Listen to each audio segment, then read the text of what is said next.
Early morning 4 के 6 बजे के बीच में। हालेलुया। ध्यान से सुनिएगा। खुदा ने अपने लोगों के लिए एक मैसेज भेजा है। कहते आज मेरी प्रजा, मेरे लोग पीछे क्यों हैं? कारण क्या है? आज हम उसके वचन में सीखेंगे। आप दाऊद को जानते हैं, जो परमेश्वर की दिन रात उपासना में, उसके वचन में मगन रहता है। दाऊद हमेशा भोर की प्रार्थना में उसकी उपस्थिति में रहता है। आज बहुत से लोग हैं, हम पीछे क्यों रह जाते हैं? हम आशीषों से पीछे क्यों रह जाते हैं? हम आत्मिक जीवन हमारा खराब क्यों हो जाता है? कारण क्या है? आज वचन में हम सीखेंगे। आप सब लोग जानते हैं, जो मिस्र देश है, जो फिरौन राजा है वहां का, कौन है? फिरौन राजा।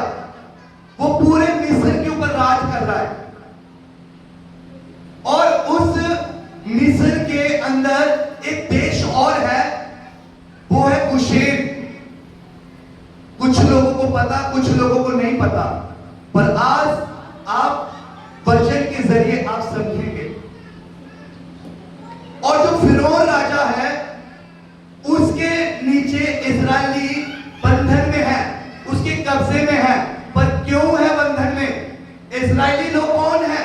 परमेश्वर की चुनी हुई प्रजा है, परमेश्वर के लोग हैं, पर वो गुलामी में क्यों फंसे? कारण क्या है? रीजन क्या है उसका? खुदा ने इस बात का भेद प्रकट किया। आज भी बहुत से लोग हैं, हम परमेश्वर की प्रजा हैं, हम परमेश्वर के लोग हैं, पर हम उस गुलामी के हेठ हैं। हम उस जो मिस्र का राजा है फिरौन, उसके कब्जे में है। पर वो कब्जे में कैसे हम लोग? आपको पता, जो फिरौन राजा है, वो सुबह सुबह उठकर नील नदी के पास वो उपासना करने के लिए जाता है, वो पूजा करने के लिए जाता है नील नदी पर। और फिरौन राजा है कौन? फिरौन राजा एक शैतान के कब्जे में है।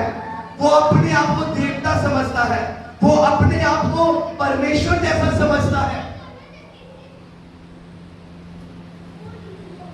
और जो फिरौन राजा है, वो उठकर अपने समय पर वो रोज के रोज नील नदी के पास जाकर पूजा करता है, उपासना करता है। क्या आज हम सुबह उठकर परमेश्वर के आगे घुटने टेकते हैं, परमेश्वर के आगे महिमा करते हैं? जब हमारा विरोधी, जब हमारा शत्रु सुबह उठकर पर अपने देवता के आकर नील नदी के पास जाकर वो उठकर प्रार्थना करता है, वो पूजा करता है, और वो पूरे दिन का शेड्यूल बना लेता है। क्या आज हम परमेश्वर की प्रजा है, फिर हम क्यों नहीं उठ पा रहे सुबह? हम अपना शेड्यूल बना रहे हैं। इधर फिरौन राजा सुबह उठकर नील नदी के पास पूजा कर रहा है, और आज यहां परमेश्वर की प्रजा, परमेश्वर के लोग सो रहे हैं। वो शत्रु है हमारा, वो दुश्मन है। फिर कैसे हम वैरी के ऊपर फतेह पा सकते हैं? परमेश्वर को पता है, यहोवा को पता है कि फिरौन राजा हर रोज नील नदी के पास जाकर पूजा करता है। क्या परमेश्वर को आपके बारे में पता है कि मैं सुबह उठकर मैं परमेश्वर की हजूरी में आती हूं, मैं प्रार्थना करती हूं? वैरी तो पूरे दिन का शेड्यूल बना के बैठ चुका है, वो आपकी बरकत को रोक के बैठ चुका है, वो आपकी आशीष को रोक कर बैठ चुका है। वो परमेश्वर की महिमा ना हो, उसने पूरा प्लान, पूरा शेड्यूल बना लिया। और आपने क्या किया? हमारा दुश्मन, हमारा शत्रु। फिर हम कैसे अपने वैरी से जीतेंगे? कैसे हम फतेह पाएंगे उससे? आज हम क्या कर रहे हैं? हमें बल्कि क्या करना चाहिए? अगर हमारा दुश्मन शत्रु सुबह उठ रहा है तो हमें क्या करना चाहिए? हमें भी उठना होगा, हमें भी मॉर्निंग प्रार्थना में हिस्सा लेना होगा, हमें भी उस मॉर्निंग गेट के अंदर एंट्री करनी होगी। जैसे दाऊद सुबह उठकर मॉर्निंग गेट के अंदर एंट्री करता है और अपने एक एक केस को, अपने एक एक प्रॉब्लम को परमेश्वर की हजूरी में रखता है। सब लोग ध्यान से सुनिए वचन को। दाऊद हर चीज में फतेह कैसे पाता है? वो अपने सारे केस को परमेश्वर की हजूरी में सुबह ही उठकर मॉर्निंग गेट के अंदर जाके अपने केस परमेश्वर के आगे रख देता है और परमेश्वर एक एक करके उसके केस को, उसकी समस्या को खत्म कर देता है, उसका हल निकलता है। क्या हम अपने केस को परमेश्वर के आगे रखते हैं? हम अपनी प्रॉब्लम को मॉर्निंग प्रार्थना में उसके आगे रखते हैं? मैं कहता हूं, अगर आप मॉर्निंग प्रार्थना में हिस्सा नहीं ले सकते, आप कभी अपनी बैरी के ऊपर फतेह नहीं पा सकते, आप अपनी बीमारियों के ऊपर फतेह नहीं पा सकते, आप अपनी समस्या के ऊपर फतेह नहीं पा सकते। अगर दुश्मन चालाक है, दुश्मन तेज है, तो हम परमेश्वर के लोग होकर फिर क्यों लेजी है? हम क्यों सोए हुए हैं? हम क्यों नहीं मौनी प्रार्थना कर रहे हैं? इसीलिए हमारे जीवन में बरकत नहीं है, इसीलिए हमारा आत्मिक जीवन बढ़ नहीं रहा है, इसीलिए हम प्रार्थना में बढ़ नहीं रहे हैं, इसीलिए परमेश्वर हमें जल्दी ब्लेस। फिर यहोवा ने मूसा से कहा, सवेरे उठकर फिरौन के सामने खड़ा होना, वह तो जल की ओर आएगा और उससे कहना, यहोवा तुझसे ये कहता है, मेरी प्रजा के लोगों को जाने दे कि वे मेरी उपासना करें। बोलो हालेलुया। परमेश्वर मूसा से कह रहा है कि जा फिरौन के पास। मतलब कि परमेश्वर को पता है कि फिरौन कहां मिलेगा? नील नदी के पास। उसे पता है कि जा तुम नील नदी के पास जा मूसा, और उसको कह कि मेरे लोगों को जाने दे। क्यों कह रहा जाने दे? क्योंकि वो एक शादी से रच रहा है, एक वो शेड्यूल बना रहा है परमेश्वर के लोगों के खिलाफ, जो फिरौन राजा के कब्जे में है, जो इस्राएली 400 साल उनकी गुलामी में है। वो सुबह उठकर अपने देवता के आगे प्रार्थना करता है। अब सोचिए, अगर हमारा दुश्मन प्रार्थना कर रहा है तो फिर हम कैसे जीत पाएंगे उससे? और मूसा उससे कह रहा है कि जा और उनको कह मेरे लोगों को जाने दे, और उसने जाने नहीं दिया। और उसी समय हारून ने वो लाठी ली और उस नदी में लगाई, और वो नदी जो का पानी था वो लहू में बदल गया। किस में बदल गया? लहू में बदल गया। और उस नगर में, उस एरिया में, पूरे मिस्र में महामारी फैल गई। अब खुदा किसका बड़ा है? फिरौन का कि मूसा का? बोली बोली जल्दी। फिरौन राजा का खुदा बड़ा है कि मूसा का? मूसा का। वो किसकी पूजा करने जाता था? नील नदी की। और मूसा ने, हारून ने उस लाठी को लगाया और नदी लहू में बदल गई। तो मतलब मूसा का परमेश्वर मुबारक है, हमारा परमेश्वर मुबारक है। मतलब कि हमारी परमेश्वर के अंदर शक्ति है।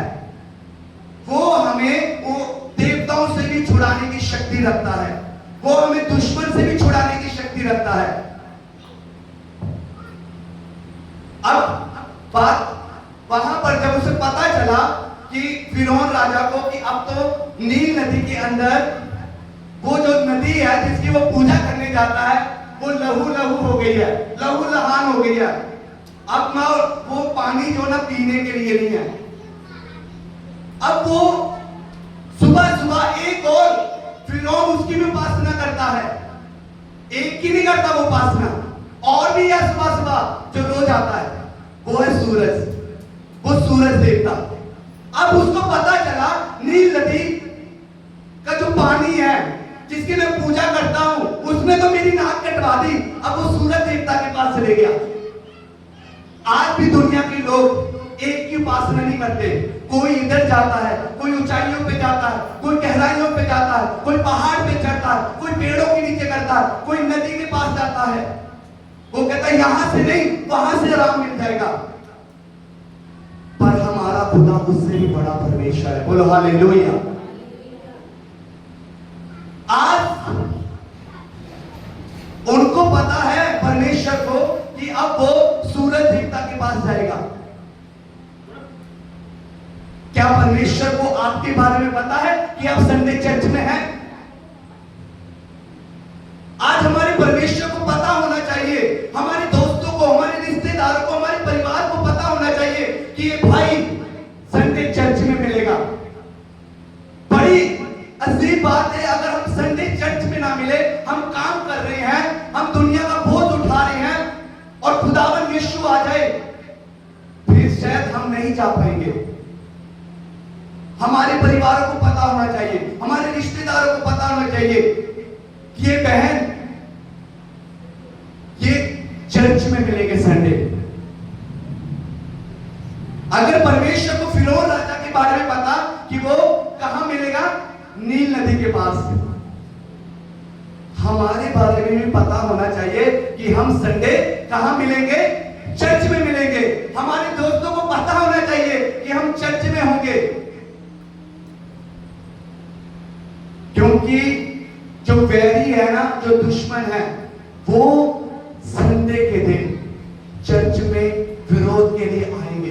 एक समय आएंगे, पर जब हमारा दुश्मन आएगा तो संडे के दिन आएगा और एक दिन समय आएगा कुर्सियां उन्हें खाली मिलेगी। बोलो हालेलुया, बोलो हालेलुया। कलीसिया उठाई जाएगी, वैरी आएगा, कुर्सियां खाली मिलेगी। दुश्मन कब वार करेगा? संडे के दिन। दुश्मन हमेशा संडे को वार करता है। तो हमारा संडे चर्च होना कितना जरूरी है, कितना जरूरी है, सोचिए।